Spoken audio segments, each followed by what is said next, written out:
I got a question for you. How many like to get hurt? You don't know. Have you ever got hurt or fallen down? How would you hurt? Your elbow. Did it feel good? No, you didn't like that. Have you ever fallen down and hurt yourself? Never. Did you need ice on you once? What part? Your knee? Your elbow? Or your ankle? Your foot? Yeah. So guess what? Have you ever been walking along and say something kind of sharp and pokey got you? What's that feel like? Ow! What is that? Just a toothpick, right? I had a toothpick in my foot, my shoe once. Don't ask how it got in there. I have no idea. Do you think it hurt? So what did they do? Right. Now why would I take it out? So it didn't hurt anymore. So why? What would happen if I didn't take it out? And if I just kept walking on the toothpick? It would not only hurt, what would it do? It would rub my skin. And what do you call it when you rub your skin and then it starts to have a blister? And then you can bleed, you're right. And then you can get dirt in it and you can get infection. And then you can get sick. So nobody likes it when it hurts, right? Can I let you in on a silly secret? What if God made pain so we knew enough to check something out, so we didn't get sick with a blister or an infection? Did you ever think about that? God gave us pain. In fact, I have a picture here. Oh, where did I put my picture? It's right here. Don't show them the disgusting picture. Well, Lincoln, do you like disgusting pictures? No. Well, you know what? There's a disease called leprosy or Hansen's disease where the nerves stop working in people's hands. And if you can't tell when you bump your finger, what can you do a lot? Yeah, get some ice, but guess what? You could hurt yourself. And do you want to see a sort of disgusting picture? It's not too disgusting. Yeah, but you see? Their fingers got hurt because they couldn't tell when they were bumping things. And so it's a good thing that we have some pain, isn't it? You don't have any pain now, and that's even better. No, but if I got my toothpick and poked you, would you feel it? Yeah, you would. And that would be good, so you know enough to pay attention. So what I want you guys to recognize is God's made us in such a special way that when things hurt, it tells us we should check it out and see what's going on, and that's a good thing. Now, we were talking about, who's that guy we keep talking about? A guy by the name of? David. Yes. And David being chased by King Saul, right? But guess what? Word came to David one day. King Saul died in battle. And the guy thought David would be all excited that King Saul died. But you know what? David was sad. And he mourned him because he liked Saul, even though Saul didn't like him. And so sometimes when we're sad, and sometimes when there's pain, it's to help us know that we need to pay attention to things. So don't be afraid just because things maybe are painful for a short time. It's actually a gift and it helps us. Okay? So let's pray. If you guys can repeat after me, okay? Dear God, we thank you for creating pain so we know when something's wrong. That can help us to change and grow.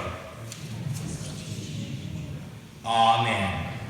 And then let's pray the Lord's Prayer together. We'll try and memorize this, okay? Our Father, who art in heaven, hallowed be thy name. Thy kingdom come, thy will be done, on earth as it is in heaven. Give us this day our daily bread, and forgive us our trespasses, as we forgive those who trespass against us. And lead us not into temptation, but deliver us from evil. For thine is the kingdom, the power, and the glory, forever and ever. Amen. And we're going to sing a song, and it's entitled, "The Wise Man Builds His House Upon the Rock." You guys want to help with actions? Good.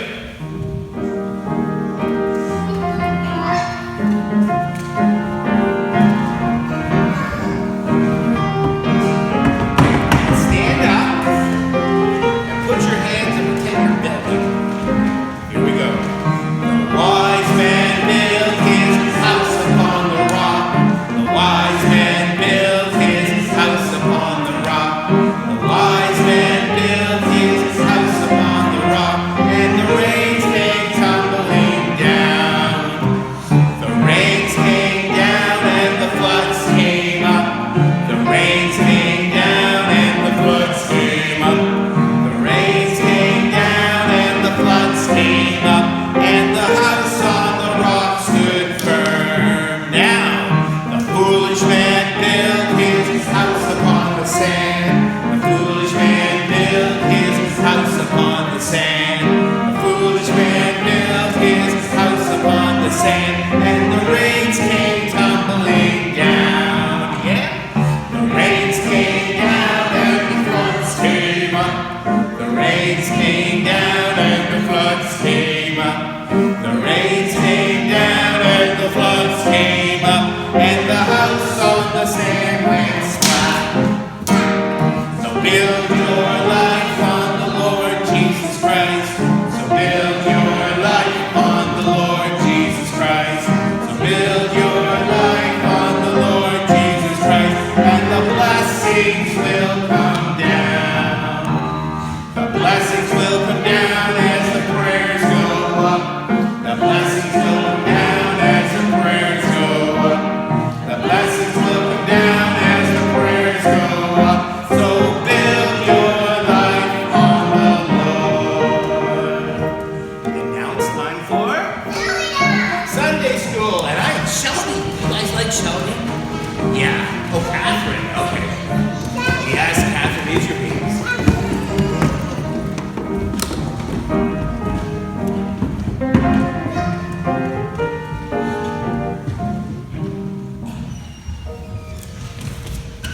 Hey, Corey, I hear you reading. So Corey's going to come and read for us today. Our scripture is found on page 315, 2 Samuel verses 1 to 12. David hears of Saul's death. After the death of Saul, David returned from defeating the Amalekites and stayed in Ziklag 2 days. On the third day, a man arrived from Saul's camp with his clothes torn and with dust on his head. When he came to David, he fell to the ground to pay him honor. "Where have you come from?" David asked him. He answered, "I escaped from the Israelite camp." "What happened?" David asked. "Tell me." He said, "The men fled from the battle. Many of them fell and died, and Saul and his son Jonathan are dead." Then David said to the young man who brought him the report, "How do you know that Saul and his son Jonathan are dead?" "I happened to be on Mount Gilboa," the young man said. "And there was Saul, leaning on his spear, with the chariots and riders almost upon him. When he turned around and saw me, he called out to me, and I said, 'What can I do?' He asked me, 'Who are you?' 'An Amalekite,' I answered. Then he said to me, 'Stand over me and kill me. I am in the throes of death, but I'm still alive.' So I stood over him and killed him, because I knew that after he had fallen, he could not survive. And I took the crown that was on his head and the band on his arm, and have brought them here to my Lord." Then David and all the men with him took hold of their clothes and tore them.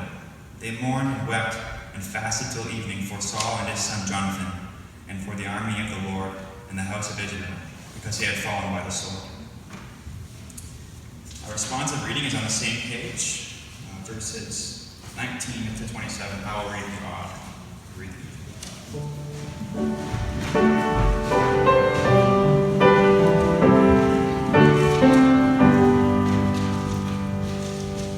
Your glory, O Israel, lies slain on your heights. How the mighty have fallen. Tell it in Gath, proclaim it not in the streets of Ashkelon, lest the daughters of the Philistines be glad, lest the daughters of the uncircumcised rejoice. O mountains of Gilboa, may you have neither dew nor rain, nor fields that yield offerings of grain. For there the shield of the mighty was defiled, the shield of Saul no longer rubbed with oil. From the blood of the slain, from the flesh of the mighty, the bow of Jonathan did not turn back, the sword of Saul did not return unsatisfied. Saul and Jonathan, in life they were loved and gracious, and in death they were not parted. They were swifter than eagles, they were stronger than lions. O daughters of Israel, weep for Saul, who clothed you in scarlet and finery, who ordered garments of gold. How the mighty have fallen in battle. Jonathan lies slain on your heights. I grieve for you, Jonathan, my brother.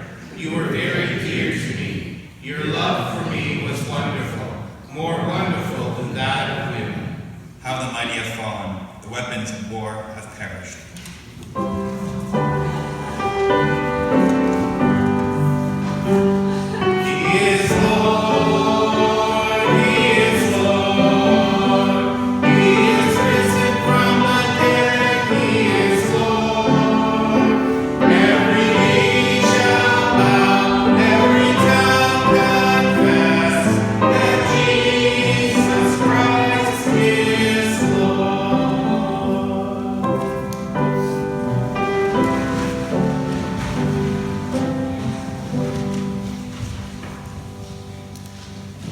Let us pray. Lord, as we look into the scriptures again today, continue to teach us that we may grow as your people of faith.